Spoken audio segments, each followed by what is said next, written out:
नमस्कार, जय हिंद। मैं बी एस दांगी सत्यधि शर्मा क्लासेस के ऑनलाइन प्लेटफॉर्म पर आपका बहुत बहुत स्वागत करता हूं। प्यारे दोस्तों, हम पढ़ रहे हैं व्यक्तित्व वाला चैप्टर पढ़ रहे थे।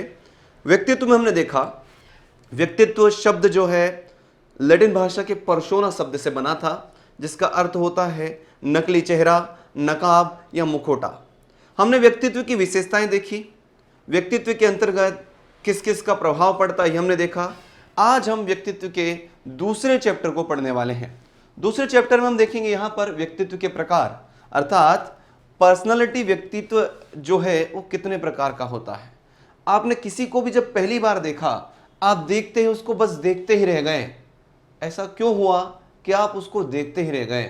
क्योंकि उसका व्यक्तित्व बहुत ही प्रभावित करने वाला था।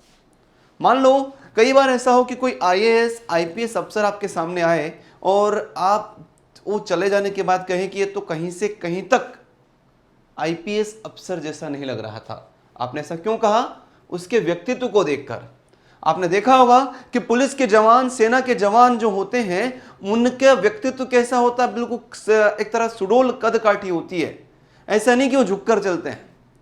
अगर कोई मान लो झुककर चल रहा हो, पूरी तरह से टेढ़ा टेढ़ा चल रहा हो, तो आप उससे कहेंगे कि भाई इसका व्यक्तित्व तो मैच ही नहीं कर रहा है। आपने कहा भाई किसी हीरो को जब पहली बार देखा, आपने कहा कि इसका व्यक्तित्व बहुत ही लाजवाब है, आकर्षक है। आखिर ये क्या है? कितने प्रकार का होता है व्यक्तित्व, इसकी हम बात कर रहे हैं। तो व्यक्तित्व के प्रकार को हम यहां पर समझेंगे, कितने प्रकार से व्यक्तित्व को बांटा जाता है ये हम देखेंगे। व्यक्तित्व के प्रकार पर विस्तार से चर्चा करेंगे। आइए देखते हैं व्यक्तित्व के प्रकार को। व्यक्तित्व के प्रकार भारतीय धर्म ग्रंथों में, या यूं कहें कि भारतीय धर्म शास्त्रों में बहुत पहले ही विभाजित किया गया है। यूनान एक ऐसा देश है जो कि भारतीय सभ्यता के समकक्ष रहा है, या यूं कहें कि दोनों में लगभग प्राचीनता का गुण विद्यमान है। तो सबसे पहले व्यक्तित्व का वर्गीकरण जो माना जाता है वो हिप्पोक्रेट्स के अनुसार माना जाता है। हिप्पोक्रेट्स, नाम इनका हिप्पोक्रेट्स। हिप्पोक्रेट्स के अनुसार व्यक्तित्व के प्रकार, हिप्पोक्रेट्स के अनुसार व्यक्तित्व के प्रकार, व्यक्तित्व के प्रकार। हिप्पोक्रेट्स एक यूनानी दार्शनिक थे जिन्होंने व्यक्तित्व के प्रकार के बारे में विस्तार से बताया। एक शरीर शास्त्री थे, यूनानी दार्शनिक भी थे। इन्होंने व्यक्तित्व के प्रकार को बताया और जो वर्गीकरण किया था इन्होंने, वो वर्गीकरण किया शारीरिक द्रव्यों के आधार पर। शारीरिक द्रव्यों के आधार पर कुछ एग्जाम्स में प्रश्न पूछे जाते हैं कि शारीरिक द्रव्यों के आधार पर किसने व्यक्तित्व का वर्गीकरण किया है? तो हिप्पोक्रेट्स ने शारीरिक द्रव्यों के आधार पर व्यक्तित्व का वर्गीकरण किया है। और व्यक्तित्व के वर्गीकरण किया है 400 बीसी में, या यूं कहें कि 400 ईसा पूर्व इन्होंने व्यक्तित्व के वर्गीकरण या व्यक्तित्व के प्रकारों को बता दिया था। और इनका जो आधार था वो था शारीरिक द्रव्यों के आधार पर। इन्होंने एक पुस्तक लिखी थी, nature of life. Nature of life में इन्होंने क्या बताया कि व्यक्तित्व जो होता है वो शारीरिक द्रव्यों के आधार पर 4 प्रकार का होता है। 4 प्रकार कौन कौन से हैं ये देखें। सबसे पहले 4 प्रकार में हम बात करें तो पहला होता है काले पित्त वाले। काले पित्त वाले, काले पित्त वाले। दूसरा होता, इन्हें कहेंगे हम ब्लैक बाइल। ये ब्लैक बाइल कहलाते हैं। नंबर 2 पर हम बात कर लें तो पीले पित्त वाले। ये हमारे पीले पित्त वाले, पीले पित्त वाले। इनको हम येलो बाइल कहते हैं, येलो बाइल।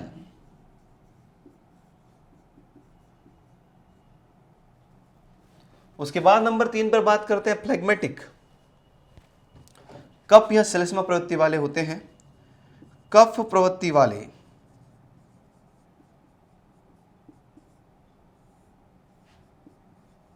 कफ प्रवृत्ति वाले, इनको हम फ्लेग्मेटिक भी कहते हैं,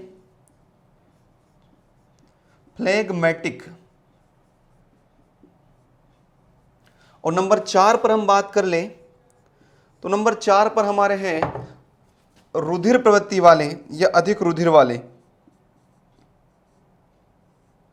रुधिर प्रवृत्ति वाले,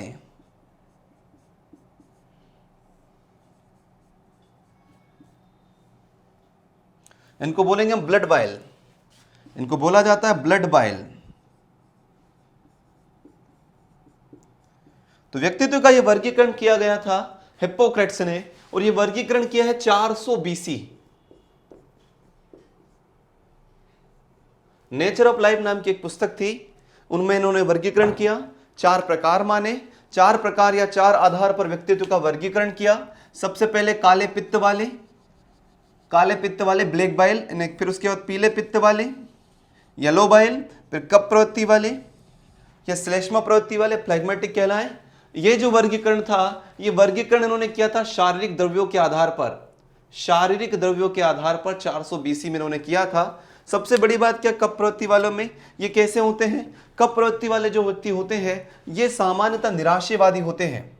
ये कैसे होंगे? निराशावादी,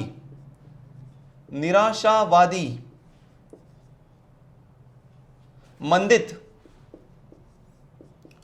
और उदास होते हैं। सामान्यतः जीवन में ये उदास रहते हैं, हमेशा थके हुए रहते हैं, सुस्त रहते हैं, निराश रहते हैं, थके हुए, यूं कहें कि हमेशा नकारात्मक सोच रखते हैं, ज़्यादा पॉजिटिविटी इनमें देखने को नहीं मिलती है। ये हमारे काले पित्त वाले हैं। उसके बाद देखें हम पीले पित्त वाले, ये चिड़चिड़े स्वभाव वाले होते हैं, चिड़चिड़े एवं गुस्सैल स्वभाव वाले एवं क्रोधित, चिड़चिड़े एवं क्रोधित स्वभाव वाले जो होते हैं वो पीले पित्त वाले हैं। सामान्यतः ये लोग जो होते हैं छोटी छोटी बातों पर गुस्सा हो जाते हैं, जल्दी जो है एक तरह से क्रोधित होने का स्वभाव में दिखाई देता है। सामान्यतः ऐसी चीजें इनमें देखने को मिलती है। कफ प्रवृत्ति वाले की बात करें तो ये भाव शून्य होते हैं, भाव शून्य,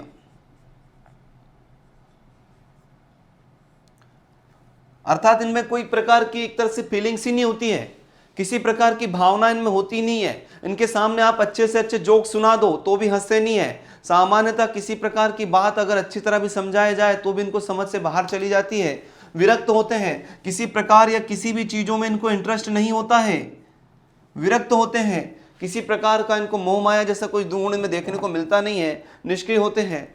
जबकि बात करें ब्लड बाइल की तो ये प्रसन्न होते हैं, अधिकतर हंसमुख होते हैं, प्रसन्न होते हैं, हंसमुख होते हैं, खुशमिजाज होते हैं, दिलदार होते हैं, यारों के यार होते हैं, ये बहुत ही अच्छे होते हैं, खुशमिजाज होते हैं, सक्रिय होते हैं, एक्टिव होते हैं हर चीजों में।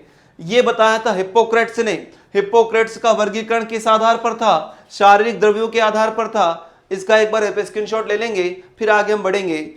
हम जो वर्गीकरण पढ़ रहे हैं ये हिप्पोक्रेट्स के अनुसार पढ़ रहे हैं। हिप्पोक्रेट्स एक यूनान के शरीर शास्त्री थे जिन्होंने नेचर ऑफ लाइफ नाम की पुस्तक में व्यक्तित्व का वर्गीकरण किया था और बहुत ही अच्छी तरह से समझाया था कि किस प्रकार से व्यक्तित्व को अलग अलग वर्गों में या अलग अलग रूपों में बांटा जाता है। हमने देखा हिप्पोक्रेट्स के अनुसार व्यक्तित्व का वर्गीकरण। अब हम बात करेंगे अगले व्यक्तित्व के भाग पर या व्यक्तित्व का अगला वर्गीकरण। व्यक्तित्व के वर्गीकरण को अगर हम ध्यान से देखें तो हम पाते हैं कि भारतीय धर्मशास्त्रों में भगवान श्री कृष्ण ने श्रीमद् भगवद गीता के 14वें अध्याय के 9वें श्लोक में 3 व्यक्तित्व के गुण बताए हैं। उनको हम देखते हैं। तो अगला वर्गीकरण हमारा रहेगा भारतीय दृष्टिकोण से व्यक्तित्व का प्रकार। भारतीय दृष्टिकोण से व्यक्तित्व के प्रकार। दूसरा आधार भारतीय दृष्टिकोण से व्यक्तित्व के प्रकार। भारतीय दृष्टिकोण से व्यक्तित्व के प्रकार।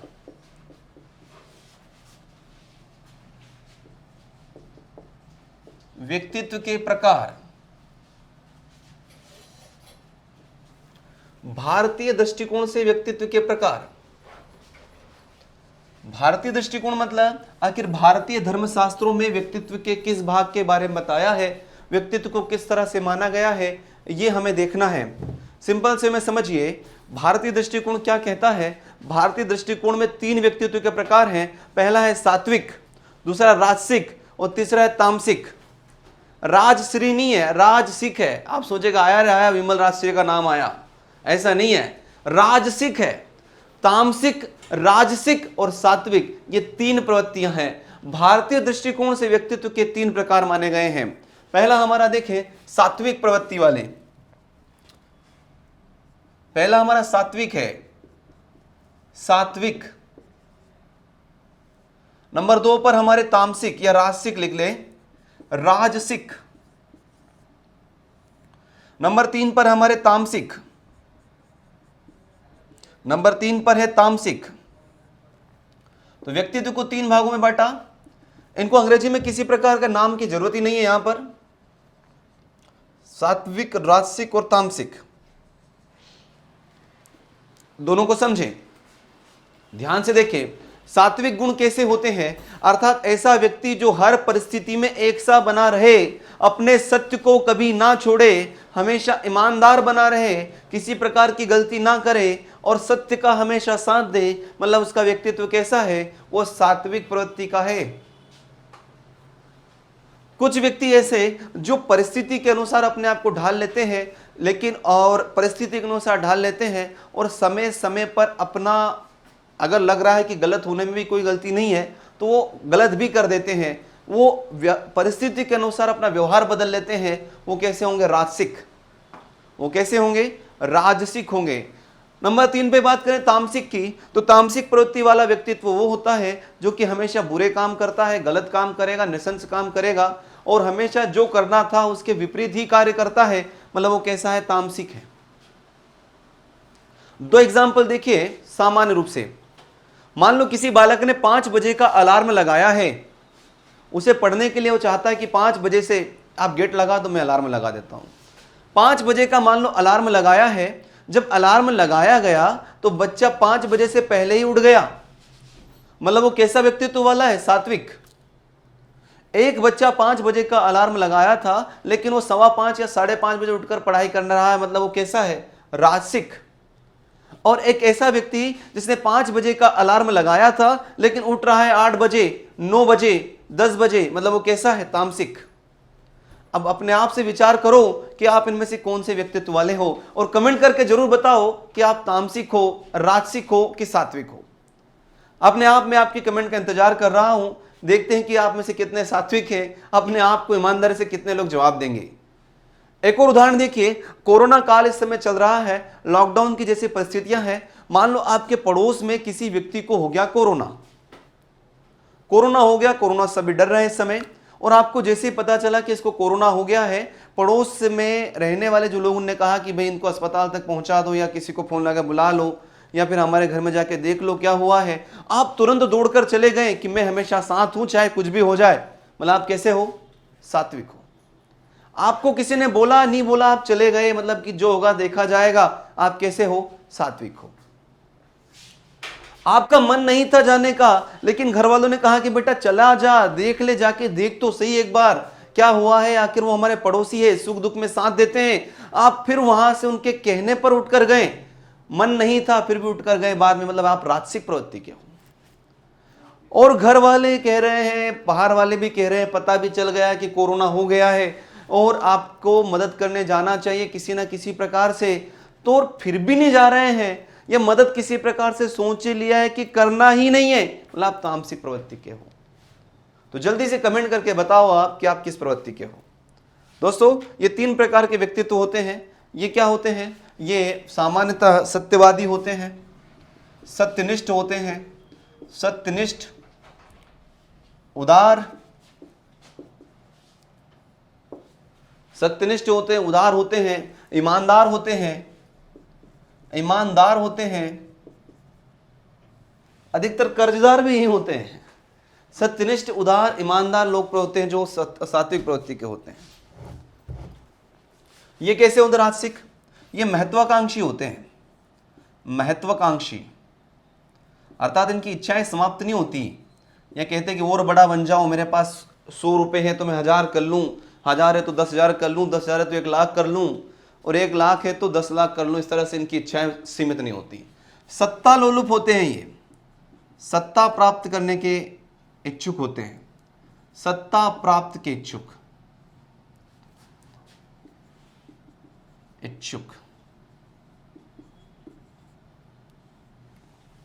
कर्म में विश्वास तो होता है इनका भी, कर्मण्य तो जरूर रहेंगे, अकर्मण्य नहीं रहेंगे, बहुत ज्यादा काम करना चाहते हैं। तामसिक प्रवृत्ति की बात कर लें भाई हम, तामसिक प्रवृत्ति वाले कैसे हैं? तामसिक प्रवृत्ति को देखा जाए तो ये सुख में विश्वास करते हैं, सुख में विश्वास, सुख में विश्वास करते हैं, सुख में विश्वास, आलसी होते हैं, मार्का नीचे गिरा, आलसी प्रवृत्ति के होते हैं, बेईमान होते हैं, बेईमान होते हैं, बेवफा होते हैं। जी हाँ, बेवफा भी ये होते हैं। तो ये थे तीन प्रकार के, तीन प्रकार का व्यक्तित्व हमने देखा, सात्विक देखा, राजसिक देखा, और एक हमारा था आपका तामसिक। ये थे हमारे भारतीय धर्मशास्त्र के अनुसार। इसका स्क्रीनशॉट आप एक बार ले लेंगे, फिर आगे बढ़ते हैं। चलिए, हम देख चुके हैं व्यक्तित्व के दो प्रकार, व्यक्तित्व के दो भागों को हम समझ चुके हैं। आगे हम बढ़ते हैं। व्यक्तित्व का तीसरा प्रकार अगर हम देखें ध्यान से, तो हम पाते हैं कि वो किया गया है शारीरिक रचना के आधार पर। देखिए शारीरिक रचना के आधार पर कैसे किया है। व्यक्तित्व का अगला प्रकार किया है क्रेस्मर ने और सेल्डन ने। ये दो ऐसे नाम हैं जिन्होंने व्यक्तित्व का वर्गीकरण शारीरिक रचना के आधार पर किया था, शारीरिक रचना के आधार पर किया था। किसके आधार पर किया है? शारीरिक रचना के आधार पर। तो अगला वर्गीकरण हमारा किया है व्यक्तित्व का वर्गीकरण शरीर रचना के आधार पर। नंबर 3 की बात कर रहा हूं मैं, शरीर रचना के आधार पर, शरीर रचना के आधार पर सेल्डन का क्रेस्मर का वर्गीकरण, क्रेचमर भी बोलते हैं इनको, क्रेस्मर का वर्गीकरण।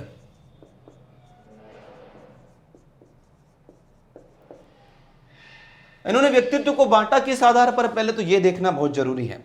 इन्होंने सबसे पहले व्यक्तित्व को बांटा है सामान्यतः अगर हम ध्यान से देखें तो ये जो है सही रचना के आधार पर बांटने वाले क्रेस्मर हैं।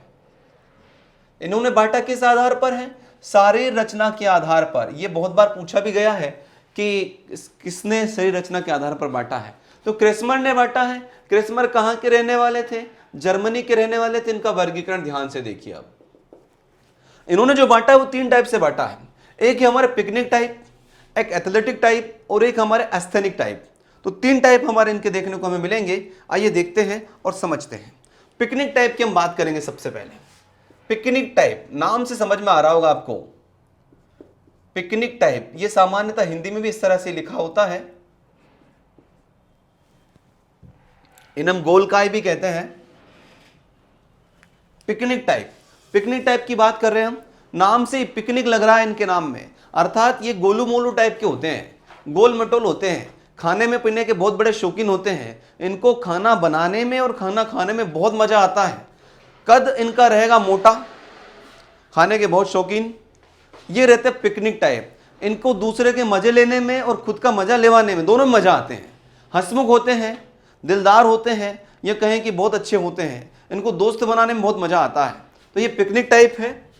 ध्यान से देखिए, ये जो वर्गीकरण मैं नहीं कह रहा हूं, ये माना था किसने? क्रेस्मर ने, जो कि अब जो है नकार दिया गया है।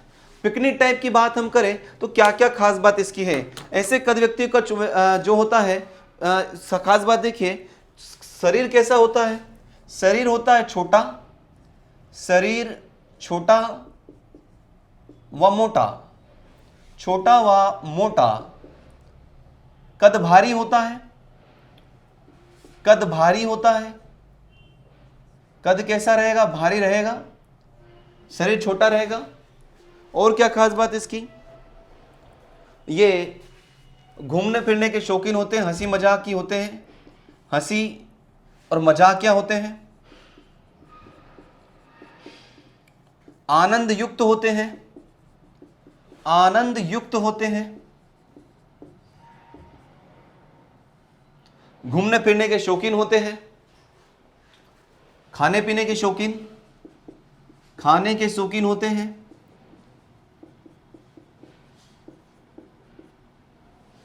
खाने पीने के शौकीन यही होते हैं। तो ये बात हो गई पिकनिक टाइप की। पिकनिक टाइप व्यक्ति जो होते हैं इन्हें गोलकाय भी कहा जाता है। पिकनिक टाइप होते हैं ये, क्रेस्मर का वर्गीकरण कहता है। सामान्यतः इनको साइक्लोइड गोलकाय व्यक्ति के नाम से भी जाना जाता है। ये गोलकाय कहलाते हैं, याद रखेंगे। इन्हीं को हमने क्या कहा है, गोलकाय। इनका मैं नाम यहां लिख देता हूं हिंदी में, गोलकाय। गोलकाय, ये गोलकाय भी होते हैं। तो हमारे पहले थे पिकनिक टाइप, दूसरे हैं हमारे एथलेटिक टाइप। सेकंड है हमारा एथलेटिक टाइप।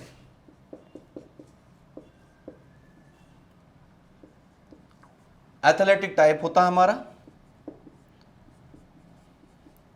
ये व्यक्तित्व का दूसरा भाग है। इसको ध्यान से देखिए। ये व्यक्ति जो होते हैं इनका कद जो है मजबूत होता है, ताकतवर होता है, शरीर जो है बिल्कुल हष्ट पुष्ट होता है, निरोग होता है, स्वस्थ होते हैं। शरीर कैसा होगा, शरीर मजबूत, ताकतवर, सुडौल। शरीर कैसा होगा, मजबूत होगा, ताकतवर होगा, सुडौल होगा। और ये ज्यादा चंचल होते हैं, ज्यादा चंचल, फुर्तीले, ज्यादा चंचल होते हैं, फुर्तीले होते हैं, सामाजिक प्रवृत्ति के होते हैं, सामाजिक प्रवृत्ति के होते हैं, सामाजिक प्रवृत्ति के होते हैं। ये हम बात करें एथलेटिक टाइप की। एथलेटिक टाइप, एथलेटिक टाइप के बाद हम बात करें इनको, अगर हम देखें तो इनको पुष्टकाय भी कहा जाता है। एक और नाम इनका क्या रहेगा, पुष्टकाय।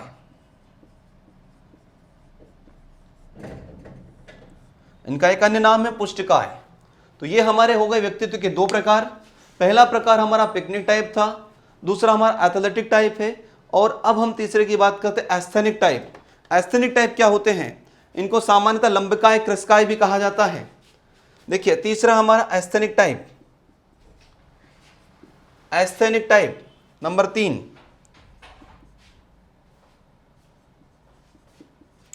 एस्थेनिक टाइप की हम बात कर लें, इन्हें कहा जाता है लंबकाय। लंबकाय,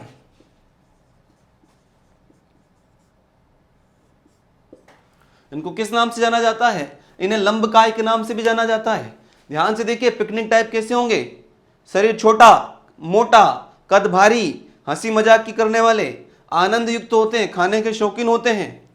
अर्थात ये बड़े ही हंस मिजाज, इनको मजा लेने में बहुत मजा आता है, बिल्कुल हंसते गाते रहते हैं, बहुत ही एक्टिव रहने वाले भी हो सकते हैं। अब हम बात करें एस्थेनिक टाइप की। एस्थेनिक टाइप में हम देखिए क्या होता है, ये चिड़चिड़े स्वभाव वाले होते हैं। व्यक्ति का शरीर कैसा होता है, दुबला पतला होता है। ऐसे व्यक्तियों का शरीर कैसा होगा, दुबला पतला, दुबले पतले शरीर वाले। शरीर कैसा होगा, दुबला पतला, चश्मा लगा रहता है इनको सामान्यतः। दुबले पतले होते हैं, चश्मे लगा रहता है सामान्यतः, ऐसे अपने देखे होंगे। और कैसे होंगे, शरीर दुबला पतला, शरीर दुबला पतला। भाई टाइम चेक कर लेना एक बार, हो गया क्या। शरीर कैसा होगा, दुबला पतला होगा। और कैसे होंगे ये, सामान्यतः देखने पर क्या होंगे, कमजोर शरीर वाले होते हैं, कमजोर होते हैं शरीर से, ऐसा लगता है जैसे हवा में उड़ने वाले हैं। और पहचान क्या है, चश्मा लगा रहता है सामान्यतः इनको। ये शरीर दुबला पतला, कमजोर होते हैं, स्वभाव होते हैं, और रिस्क लेने से डरते हैं, जोखिम लेने से हमेशा डरता है, घबराते हैं, कल्पना की दुनिया में खोए रहते हैं कि ऐसा हो जाएगा वैसा हो जाएगा। कल्पना में खोने वाले, कल्पना में रहने वाले, दिवा स्वप्न, दिन में सपने देखते रहते हैं ये, दिवा स्वप्न देखने वाले, दिन में सपने देखते रहते हैं, ख्याली पुलाव पकाते रहते हैं कि भाई ऐसा हो जाएगा तो ऐसा होगा, ऐसा कर लेंगे तो ऐसा हो जाएगा। ऐसी चीजें इनके मन में चलती रहती हैं। मानसिक रोगी होते हैं, चिड़चिड़े स्वभाव के होते हैं, मानसिक रोगी, मानसिक रोगी होते हैं भाई, चिड़चिड़े स्वभाव वाले भी होते हैं, चिड़चिड़े होते हैं ये, इनमें चिड़चिड़ापन बहुत पाया जाता है। तो ध्यान से देखिए, ये थे व्यक्तित्व के 3 भाग, ये व्यक्तित्व के 3 प्रकार इन्होंने माने थे। एक प्रकार और यहां से निकल कर आता है जिसे हम मिश्रित भी बोल सकते हैं, लेकिन मुख्य रूप से इन्होंने 3 प्रकार ही माने थे। एक बार फिर देखेंगे, सही रचना के आधार पर किसने वर्गीकरण किया है? क्रेस्मर ने किया है। चलिए एक बार स्क्रीनशॉट ले लें, फिर आगे बात करते हैं। चलिए ध्यान से देखिए, एक बार फिर जाते जाते समझ लीजिए, सही रचना के आधार पर वर्गीकरण किसने किया? क्रेस्मर ने किया है। कहां के रहने वाले थे भाई? ये जर्मनी के रहने वाले थे। इन्होंने आधार कौन सा बनाया? शरीर रचना कि शरीर कैसा है। ये प्राचीन मान्यता भी है, वर्तमान में ऐसा माना नहीं जाता कि भाई कोई मोटा होगा तो वो इस तरह का होगा। ये बात पूरी तरह से कैसी है? गलत है। ये मैंने नहीं कहा, ये सब किसने कहा? क्रेस्मर ने कहा।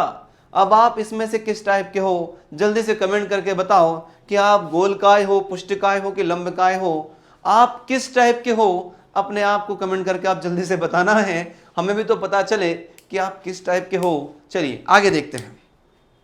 तो व्यक्तित्व के 3 भाग हम पढ़ चुके हैं। सबसे पहले हमने देखा हिप्पोक्रेट्स का वर्गीकरण शारीरिक द्रव्यों के आधार पर था।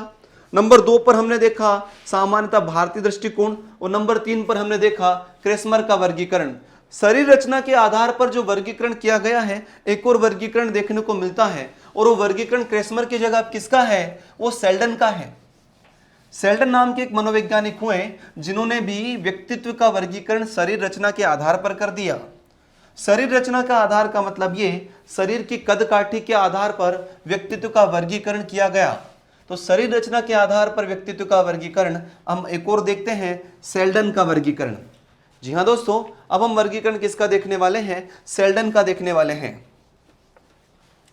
सेल्डन के अनुसार वर्गीकरण, तो यहां पर देखते हैं हम सेल्डन का वर्गीकरण, व्यक्तित्व को पढ़ रहे हैं हम।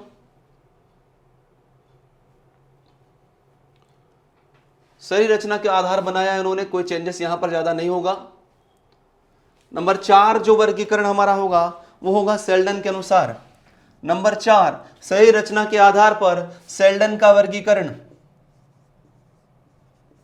सा से शरीर, सा से सेल्डन, याद रखेंगे सेल्डन का वर्गीकरण। सेल्डन महोदय ने भी व्यक्तित्व के वर्गीकरण जो किया किस आधार पर था? वो किया था शरीर रचना के आधार पर। तो आइए देखते हैं हम शरीर रचना के आधार पर सेल्डन का वर्गीकरण। सेल्डन नाम के जो मनोवैज्ञानिक थे, इन्होंने व्यक्तित्व को 3 भागों में बांटा। सबसे पहले बांटा एंडोमॉर्फिक। एंडोमॉर्फिक नाम से लग रहा, एंडा मतलब अंडा गोल होता है, अर्थात गोलाकार, जिनका शरीर गोल मटोल होगा वो कैसे रहेंगे? एंडोमॉर्फिक। उसके बाद बांटा मेसोमॉर्फिक, फिर एक्टोमॉर्फिक। सबसे पहले एंडोमॉर्फिक, फिर उसके बाद मेसोमॉर्फिक और फिर एक्टोमॉर्फिक। ये 3 मॉर्फिक उन्होंने बांटे, 3 प्रकार से उन्होंने बांटा था। आइए हम एक एक को समझते हैं। सबसे पहले बात करें एंडोमॉर्फिक। सबसे पहला है एंडोमॉर्फिक। मॉर्फिक दोस्तों, क्रेस्मर का वर्गीकरण और इनका वर्गीकरण लगभग मिलता जुलता है। इनको हम बोलेंगे गोलाकार। गोलाकार, ये वर्गीकरण किसका देख रहे हैं हम? ये देख रहे हैं हम सेल्डन का वर्गीकरण। इन्होंने भी शरीर रचना के आधार पर बांटा था। देखिए क्या क्या खास बात इनकी। एंडोमॉर्फिक की हम बात कर लेते हैं। एंडोमॉर्फिक पाते हैं तो इनका व्यक्तित्व पिकनिक से मिलता जुलता है। इनका शरीर कैसा होता है? शरीर मोटा, शरीर मोटा, ये पिकनिक टाइप से मिलते जुलते हैं, मोटा, विनोदी स्वभाव के, हंसी मजाक क्या होते हैं ये, विनोदी स्वभाव के, हंसमुख, हंसमुख होते हैं, एंडोमॉर्फिक होते हैं। बड़ा सा इनका शरीर रहेगा, मोटा सा रहेगा, बड़ा सा पेट बाहर निकलता रहेगा, वही खाने पीने के शौकीन रहेंगे, घूमने फिरने के शौकीन रहेंगे। ये सामान्यतः ऐसे देखने को मिलते हैं। हंसमुख होते हैं। और क्या खास बात इसका? सामाजिक होते हैं, मिलनसार होते हैं, मिलनसार, सामाजिक होते हैं, सामाजिक, हंसमुख, लिख दिया मैंने हंसमुख। और क्या होते हैं? चलिए, ये हमारे देखा हमने एंडोमॉर्फिक की बात कर रहे हैं। यहां पर मिलनसार होते हैं, इनको विसेरोटोनिया भी कहा जाता है। इनका एक और नाम क्या है? विसेरोटोनिया, विसेरोटोनिया। एक और नाम इनका विसेरोटोनिया भी कहा जाता है। इनको हमने विसोरियाटोनिया भी कहा है। विसेरो, एक बार स्पेलिंग चेक कर लेते हैं, VISCE है, VISCE। विसेरोटोनिया भी इनको कहा जाता है। ये एक एंडोमॉर्फिक का अन्य नाम है। एंडोमॉर्फिक के बाद हम बात करते हैं नंबर 2 पर। नंबर 2 पर मेसोमॉर्फिक।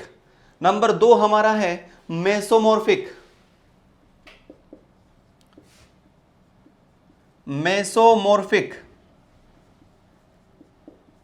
मेसोमॉर्फिक का अन्य नाम है आयताकार। यहां पर थोड़ा सा हटके आया है, आयताकार की बात कर रहे हैं हम। बस हमारा लेक्चर लगभग इसी के साथ लगभग समाप्त होगा। अंतिम पड़ाव में हम हैं, आयताकार की बात करते हैं। अर्थात ये जो शरीर होता है इनका आयत के समान नहीं होगा, इनका कद काठी के हिसाब से बताया गया है कि आयताकार इनको माना गया है। ये एथलेटिक टाइप से मिलता जुलता है। देखते हैं क्या क्या खास बात। शरीर कैसा होगा? हष्ट पुष्ट रहता है, शरीर रहता है हष्ट पुष्ट, शानदार रहता है, आकर्षक शरीर, गठीला बदन होता है इनका, ताकतवर होते हैं, स्वस्थ रहते हैं, हमेशा स्वस्थ रहते हैं, ताकतवर होते हैं, मजबूत शरीर वाले। कंधे इनके बहुत मजबूत होते हैं, भारी कंधे, और देखने से लगेगा बिल्कुल पूरी तरह से अट्रैक्टिव होते हैं। क्या आप ऐसे हैं? कमेंट करके बताओ आप कैसे हैं। चलिए, ताकतवर होते हैं। और हम देखें इसमें क्या है, सामान्यतः बहादुर होते हैं, बहादुर होते हैं, जोखिम लेने से डरते नहीं है, साहसी होते हैं, साहसी होते हैं। और विसेरोटोनिया की तरह ही इनका एक और नाम यहां पर देखने को मिलेगा, वो है सोमाटोटोनिया। इनको हम सोमाटोटोनिया भी कहते हैं, सोमाटोटोनिया। पहले विसेरोटोनिया, अब सोमाटोटोनिया, और एक होता ब्रिटानिया। यहां पर देखें मेसोमॉर्फिक, एंडोमॉर्फिक, और आखिरी बचा हमारा, आखिरी क्या है हमारा यहां पर? एक्टोमॉर्फिक। एक्टोमॉर्फिक को हम लंबकाय भी कहते हैं,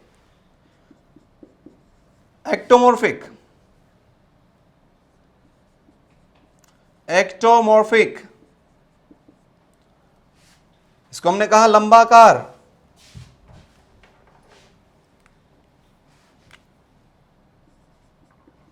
लंबाकार। इनको हमने कुशाग्र बुद्धि वाला कहा है, कुशाग्र बुद्धि।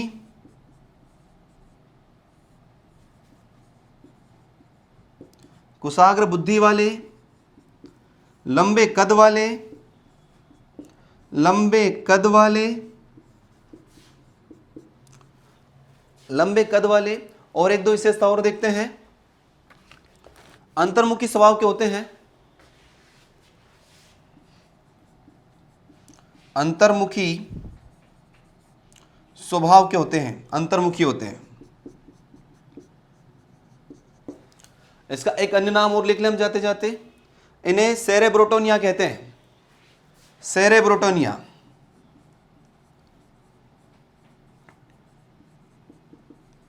तो ये था शरीर रचना के आधार पर वर्गीकरण। यहां पर एक बार फिर देखें, इनको हमने विसेरोटोनिया भी कहा है, ये याद रख लेंगे। इन्हें हमने सोमाटोटोनिया भी कहा है, और इन्हें हमने कहा है सेरेब्रोटोनिया। एक बार आप इसके स्क्रीनशॉट ले लेंगे, फिर आगे हम बढ़ते हैं।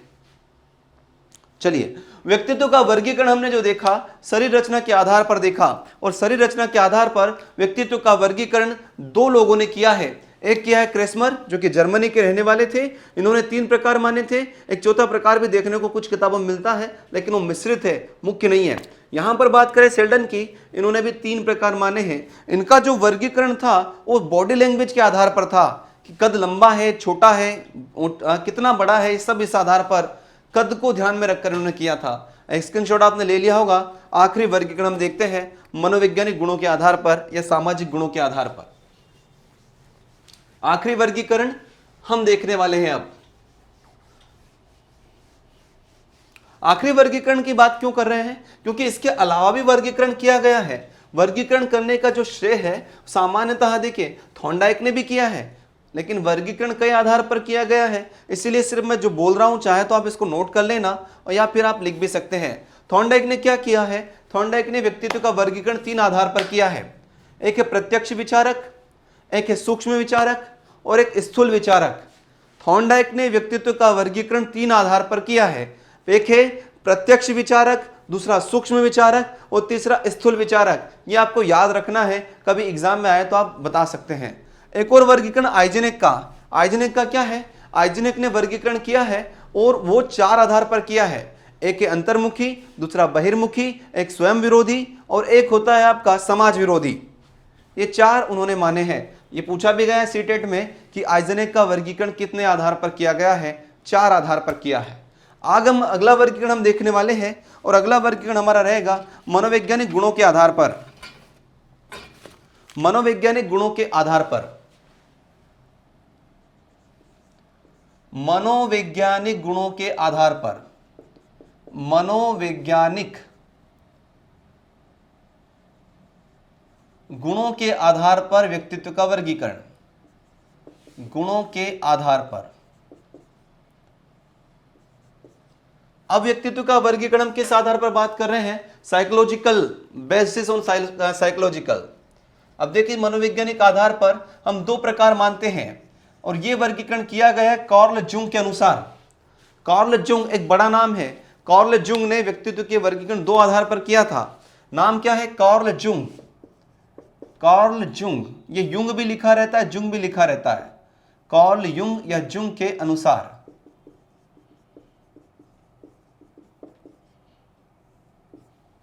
ये वर्गीकरण किया गया कार्ल जुंग के अनुसार। किस आधार पर यह किया गया है? सामान्यतः मनोवैज्ञानिक आधार पर। कार्ल जुंग, देखिए ध्यान से, कार्ल जुंग के बारे में हम बात कर रहे हैं। ये जो है सिगमंड फ्रायड से संबंध रखते थे, बाद में इन्होंने अपना दृष्टिकोण बदला। इन्होंने व्यक्तित्व का वर्गीकरण मुख्य रूप से 2 आधार पर किया, एक अंतर्मुखी, दूसरा बहिर्मुखी। अपनी पुस्तक में इन्होंने व्यक्तित्व का वर्गीकरण 2 आधार पर ही किया है। एक आपका अंतर्मुखी है, एक आपका बहिर्मुखी है। इन दोनों के अलावा तीसरा भाग भी देखने को मिलता है जो है उभयमुखी, लेकिन इन्होंने कुल 2 ही भाग माने थे, तीसरा बाद में वैज्ञानिकों ने जोड़ दिया। तो आइए देखते हैं। सबसे पहले अंतर्मुखी, इंट्रोवर्ट। सबसे पहला है अंतर्मुखी और दूसरा बहिर्मुखी। 2 इन्होंने माने। सबसे पहला कौन सा है? अंतर्मुखी। अंतर्मुखी, इनको हमने इंट्रोवर्ट भी कहा है, इंट्रोवर्ट। अंतर्मुखी की बात कर रहे हैं हम। देखिए अपने आप को एनालाइज करेंगे। ऐसे व्यक्ति जो खुद में खोए रहते हैं, बाहरी समाज से मिलना जुलना कम पसंद करते हैं, अकेले में रहना पसंद करते हैं, अकेले में बातचीत करना पसंद करते रहते हैं, अकेले गुनगुनाते रहते हैं, अकेले बैठे रहते हैं, अकेले मोबाइल चलाते रहते हैं, अर्थात वो कैसे व्यक्ति हैं? अंतर्मुखी हैं। वो व्यक्ति कैसे रहेंगे? अंतर्मुखी, इंट्रोवर्ट इनको हमने कहा है, अंतर्मुखी रहेंगे। ये कैसे होते हैं? ये स्वार्थी होते हैं, एकांत प्रिय होते हैं, लज्जाशील होते हैं। एकांत प्रिय, एकांत प्रिय,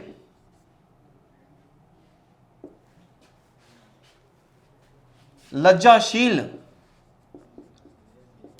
लज्जाशील होते हैं। मिलना जुलना कम पसंद करते हैं भैया, सर में बहुत आती है इनको।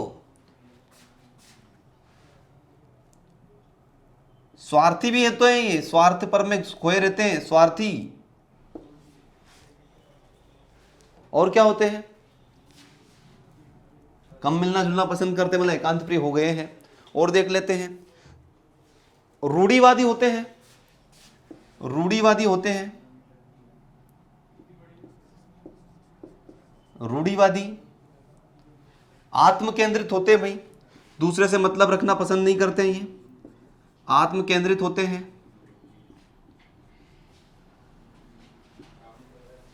जोखिम उठाने से घबराने वाले।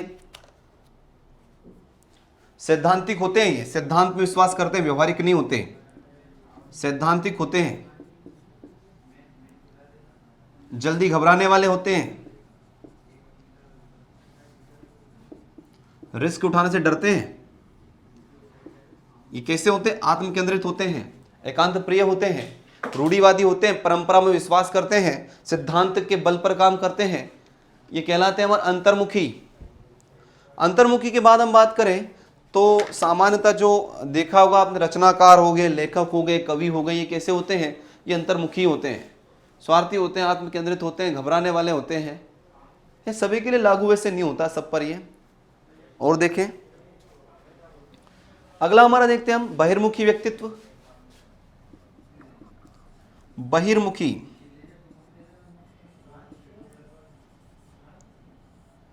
बहिर्मुखी को हमने कहा एक्सट्रोवर्ट।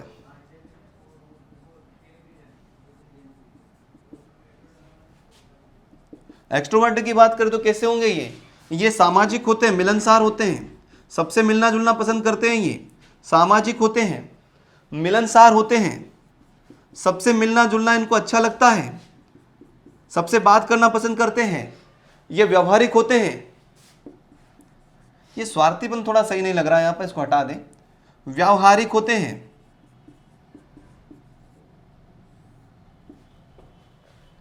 साहसी होते हैं, जोखिम लेने से डरते नहीं है, भले कितने कर्ज दे दो इनको, ये उधार लेने में घबराते नहीं है। मान लो आप इनको 1000 रुपये भले दे दो, ये उधार लेने से घबराएंगे नहीं। इनको 10,000 दे दो, इनको 1 लाख दे दो, ये उधार लेते जाएंगे और घबराएंगे बिल्कुल भी नहीं। जबकि ये जो है अंतर्मुखी, इनको बड़ी टेंशन होती है, इनको बहुत घबराहट होती है, ये जल्दी काम खत्म करने वाले होते हैं। तो ये जो वर्गीकरण है ये आप पे लागू हो रहा है, ध्यान से सुनिए। मोबाइल चलाने की अपेक्षा खुद सुनिए ध्यान से, तो समझ में आएगा सारी चीजें। चलिए देखते हैं, हम बहिर्मुखी व्यक्तित्व की बात कर रहे हैं, हम व्यवहारिक होते हैं। इसके बाद देखिए भय मुक्त होते हैं, डरते नहीं है, ये भय मुक्त होते हैं, आशावादी होते हैं। ये कैसे होते हैं? आशावादी होते हैं, ये प्रैक्टिकली होते हैं मूल रूप से, ये सिद्धांत में बल नहीं देते हैं। आशावादी के अलावा कैसे होंगे? दूसरों की मदद करने वाले, लोकप्रिय होते हैं। तो ये कुछ बातें थी सिद्धांत की। इसी के साथ हमारा ये सिद्धांत लगभग होता है कंप्लीट, पूरी तरह समाप्त होता है। लेकिन बाद में एक और वर्ड जोड़ दिया गया, एक तीसरा रूप भी माना गया, इसे कहा हमने एम्बीवर्ट। ये कौन सा है आपका? उभयमुखी। ये रहा आपका उभयमुखी। इस उभयमुखी को हम एम्बीवर्ट भी कहते हैं, अर्थात ऐसे व्यक्ति जिसमें अंतर्मुखी भी के गुण हो और बहिर्मुखी के भी गुण हो। ये दोनों गुण जिसमें होते हैं वो कैसा कहलाता है? उभयमुखी। संसार के जितने भी मनुष्य हैं वो सभी वास्तव में कैसे हैं? उभयमुखी। हम सब में से कोई ना कोई, या हम सब अंतर्मुखी भी हैं, हम सब बहिर्मुखी भी हैं। कोई भी व्यक्ति कभी भी ये नहीं कह सकता कि मैं तो पूरा का पूरा बहिर्मुखी हूं, तो कोई व्यक्ति कभी भी ये नहीं कह सकता कि मैं तो पूरा का पूरा अंतर्मुखी हूं। अर्थात हम समय और परिस्थिति के अनुसार अंतर्मुखी और बहिर्मुखी दोनों बन जाते हैं। तो दोस्तों उभयमुखी में क्या आएगा? अर्थात वह व्यक्ति जिसमें अंतर्मुखी के गुण भी हो, बहिर्मुखी के गुण भी हो, उसे हम कहेंगे उभयमुखी व्यक्तित्व वाला। और संसार में अधिकतर व्यक्ति इसी प्रकार के होते हैं। तो दोस्तों आज की इस क्लास में हमने व्यक्तित्व के वर्गीकरण को अच्छी तरह देखा है, प्रकार हमने देखे हैं, हमने समझे हैं, और उम्मीद करता हूं कि आपको सारा व्यक्तित्व का वर्गीकरण समझ में आ चुका होगा। अगर आपको किसी प्रकार की डाउट बनती है तो कमेंट के माध्यम से जरूर पूछें, हमारे साथ साझा करें। आपकी कमेंट का समाधान या आपकी समस्या का समाधान हम कमेंट के माध्यम से जरूर करेंगे। इसी के साथ हम आज की क्लास यहीं समाप्त करते हैं। आपको आज की क्लास कैसी लगी कमेंट करके एक बार जरूर बताएं। और इसी के साथ हम लेते हैं आपसे विदा।